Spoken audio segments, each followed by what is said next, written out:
All right. Today was a big day. UFC 229. Of course, we had Conor McGregor versus Khabib Nurmagomedov. After the fight, we all know what happened. All hell broke loose. Khabib jumped over the fence, started a riot. McGregor let the hands fly as well. It was shocking at the time, but also kind of fucking awesome because, there was a lot of emotion going into this.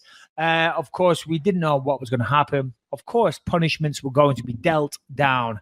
It was the highest, most watched pay-per-view of all time for the UFC, and everybody saw all hell break loose in the crowd afterwards. So the UFC or the Nevada Athletic State Commission had to do something about it. It's taken them a while. I was critical of how long it was taking because that same week, two basketballers got into a fight, actually let fists fly on the court.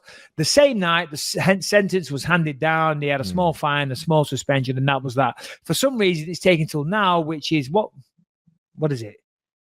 End of January. It's taken to the end of January, October, November, December. It's taken almost 4 months. But Harrington, what went down today for the listeners? I know, but just break it down. Well, basically, the ruling that Nevada State Athletic Commission gave is a 1-year suspension for each of Khabib's two teammates that got involved in the brawl. I'm going to try to pronounce their names. Abubakar Nurmagomedov and Zubira Tukagov. Tukagov. Okay. That's close I'm going to get. That guy again. Old Tukagov. Got it. They got fined $25,000 apiece, and they got suspended for 1 year. Khabib was suspended for 9 months, which can be reduced to a 6-month suspension if he agrees to do an anti-bullying PSA for Nevada State, I would assume. Similar to what they made McGregor do after the Diaz monster can throwing incident. And then I kind of weirdly like them implementing a punishment that could actually do good. I don't even know that necessarily anti-bullying campaigns do anything effective, but the idea and the notion is kind of nice that they would give that as an option. Absolutely. The idea and the notion is very powerful, and it's nice to see them trying to get MMA fighters that are in a position of influence, that do have a lot of young kids, particularly young males, that look up to them. They see them as role models. To have them, I'm assuming it will be a video where they regret, they say they regret their actions and this isn't the way to behave, so on and so forth. Yeah, that's fantastic. Carry on. And then Conor McGregor also got a 6-month suspension and a $50,000 fine. Notice that's 10% of what Khabib was fined. Wait, 50,000 is 10% of what Khabib was fined? 500,000. Khabib was fined $500,000. Yeah, interesting. It seems Khabib definitely got the shitty end of the stick there. Although it has to be noted, I guess, that whilst Conor wasn't blameless, he definitely did some things that did need to be punished. They were as a result of Khabib's actions. Khabib was definitely the catalyst. I'm not trying to throw Khabib under a bus. I'm the biggest Khabib fan out there.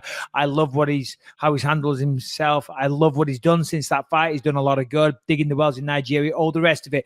But that said, you can't deny that he was the one that jumped over the fence. And had he not done that, none of this probably would have happened. Yeah. Although I do find 500 to 50 a little bit unfair, but it is what it is. He can afford it. It still stings. I mean, $500,000, that's a lot of money. And then apparently he's paid for all the legal fees of the other fighters as well. There's some are saying that it's going to be roughly $750,000 is going to be out of pocket, which is a lot of money. Sucks. So it's no wonder he's looking for that Floyd Mayweather fight. But Lewis, what are your thoughts? Well, look, $750,000 out of pocket sucks. However, the other side of it, step back, disconnect yourself from the emotion. Fine, it sucks that he jumped over the cage. It's not the way MMA fighters are supposed to behave, blah, blah, blah. It probably did more for his value as a fighter. The amount of eyes that are on him, the moment that it created, the real rivalry with Conor McGregor, that $750,000 will be more than made up for in the next fight because of the actions in that fight. I think that it will sell. He'll make more money because that happened more than the $750,000. So it's a net positive. Where it sounds like it's a big thing, I think that overall you got to look at it as not a loss, as sort of like this bigger picture thing, and it's almost an investment toward the fucking crazy big rematch that they're going to eventually have. I agree with everything you said. And also another thing is that you've got to remember they took, or withheld, should I say, $1 million of Khabib's $2 million purse. which, as it turns out, is very, very lucky for Khabib, because if they'd have paid him his $2 million, he then pays that $2 million into his bank account. Regardless of what happens, you've got to pay tax on that. So that $2 million becomes $1 million. Then he's going to pay $750,000 or $500,000, whatever it is, back to the Athletic Commission as a fine. Right, that 500,000 becomes 1 million, because that's 1 million of earnings to have 500 to give to the Athletic Commission. The fact that they kept hold of that 1 million, they will withhold another 500, maybe take out the fines of his teammates and give him what's left over. You understand what I'm saying? So It actually was beneficial for him that it went that way for tax reasons. Yeah, the whole thing, it's I remember at the time people were like, oh, this is so unfortunate. It was like, wow. I don't even remember it being that devastating. I remember it's just sort of being a moment that is selling this bigger fight, and it made Khabib stand out even more in everybody's mind. The passion. He came out of it even looking better, right? He came out of it, his explanation for why he did it, that he was like, he's disrespecting my country and my teammates and he just looks like the fucking man at the end of it, whereas Conor kind of looks like a bitch. Even only having to spend $50,000, he kind of ends up looking like a pussy. Yeah, well, I mean, I wouldn't go that far, but you're right. I hear what you're saying, and what you're saying I agree with. Listen, at the end of the day, the suspensions don't really matter. 6 months for Conor, that's pretty much almost up. A year, was it for Khabib? A year, 9 months, and it will get possibly reduced. Yeah. Okay, so 9 months or 6 months. Again, he could fight by summer. He could fight within a few months if he does that PSA. If he doesn't, he's fighting by summer. Which I don't think anyone thought they were going to fight before then anyway. So the suspensions don't really matter. The money, yeah, that sucks. But if they carry on fighting, the pair of them, that's nothing for those guys. They're both. They're among Conor is the top, and probably Khabib is number 2 in terms of earning power in the UFC. They're probably 1 and 2 now. So, the money, it sucks, but that is easy come, easy go. Yeah, and we're all super excited to see what happens with that. I know that they're talking about Conor versus Cowboy as a potential next fight, but no matter what happens, I believe Conor versus Khabib has to happen at one point. Right? I mean, that's the fight the UFC are trying to make. Yeah, unless Cowboy beats Conor. That's the fight the UFC. Yeah, but see, that's the thing. That is the thing. That is the risk of the Cowboy fight, because if Cowboy was to beat him, which that's one of those fights could go either way. If the Cowboy that showed up against Alexander Hernandez, he could beat Conor. The Cowboy that showed up against George Masvidal or Nate Diaz, Conor would beat that guy, So it all depends which Cowboy shows up. But if Cowboy was to win, then that just puts that massive payday of Conor versus Khabib 2 out of the window. You know what I'm saying? Because he can't fight for the title after he lost to Khabib and then lost to Cowboy. It just ain't going to happen. I know that Khabib's father said UFC offered 15 million. They've said they want 30 million. I mean, we're talking serious amounts of money here. By the way, that's just an article that I read online, so I don't know if that is gospel. No circle of trust issues here. Just what I've read online, Lewis. Yeah, we've really come a long way. Even just being a fan of the sport for the past few years, talking about a $30 million payday in MMA, it seemed unfathomable 5 years ago. That type of number. Yeah. No, of course it was, and it was only numbers like that were only ever heard of in the boxing world, so we are closing the gap, and it is down to guys like Conor McGregor. Oh, sorry. I just said that. Yeah, it's down to Conor pushing the boundaries. Ronda Rousey's, Khabib Nurmagomedov's. These guys have done it. Daniel Cormier, I won't divulge, but I heard a rumor, that he got a massive payday for his last fight as well. So, fucking left up Larry might have to come out of retirement if this fucking carries on. Jesus Christ, Fucking enough of this believe you me bullshit. I got beat up a couple of bombs. Boom, let's go, baby, let's go. Believe you me with Harrington and Louis J. Gomez. Jesus Christ, how the mighty have fallen. Never mind being at Ellis Mania. I'm stuck with Lewis and Harrington every week, twice a week, 3 times a week. Also, $4 million according to MMA Fighting. Wait, who got offered that?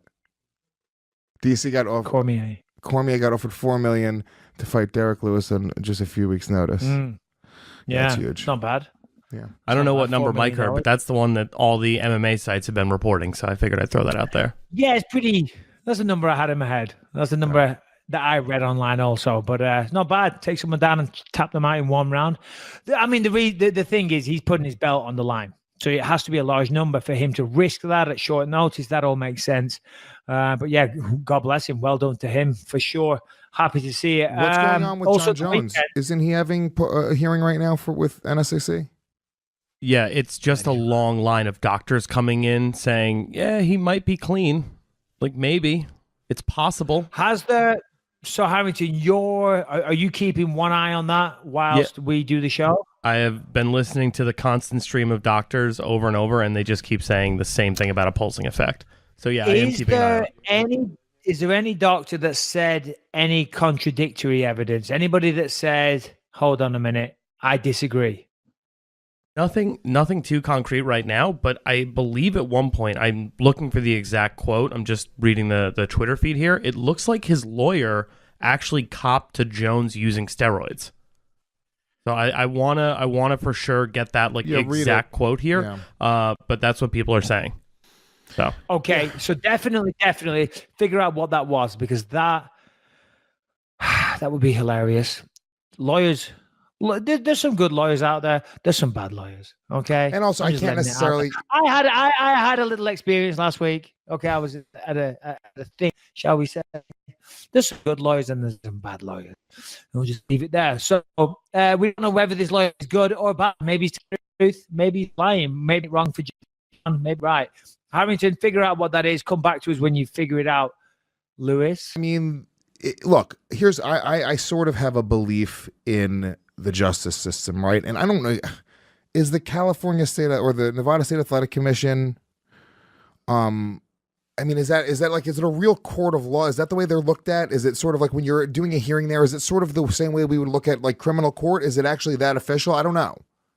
Yeah, it is. It is. Well, from what I've seen and from the hearings that I've watched over the years, being involved with MMA, yeah, that's how it is. They go up there, the lawyers speak on behalf of the client, the fighter, and then people come in and give expert evidence or witnesses. So yeah, pretty much like you would imagine a regular trial on TV. That's kind of how it is, but obviously not the ramifications of a criminal court. Well, let me ask you a question. Let's say Nevada State Athletic Commission issues a fine of $20,000, $25,000, and you don't pay it.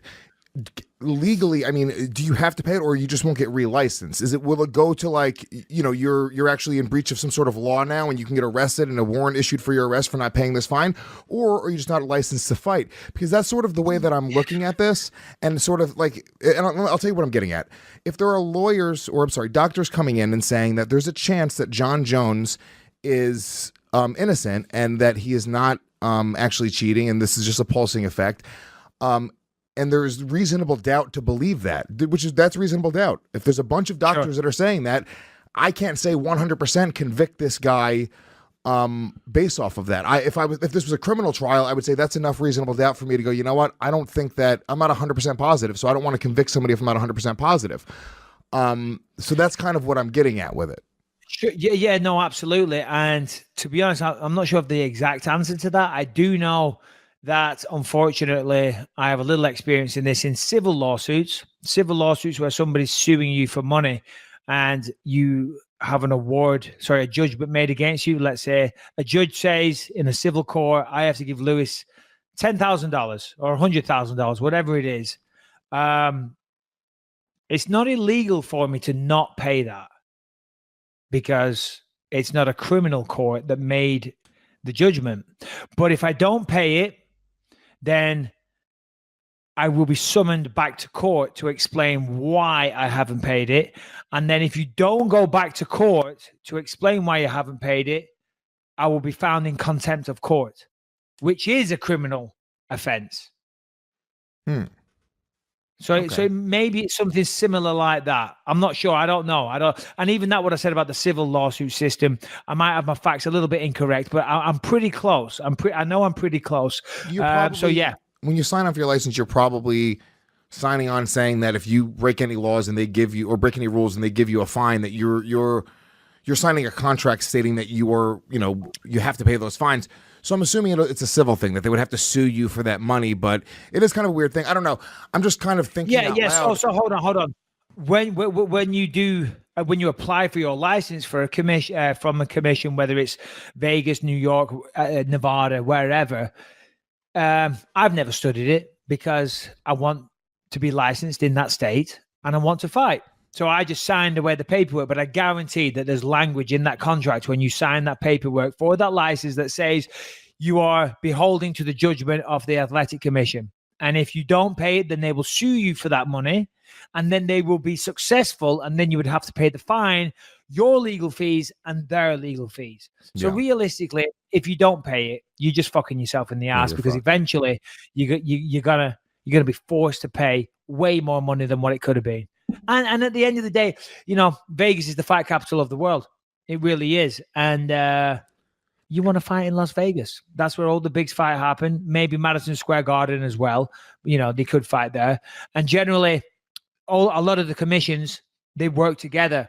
So if you're fined in the state of Nevada, you're fined. If you're banned in the state of Nevada, you're banned throughout the United States of America. Now, technically, you could say, well, hold on. I could go fight in New York. But they all piss in the same pot and they all have each other's backs, you know?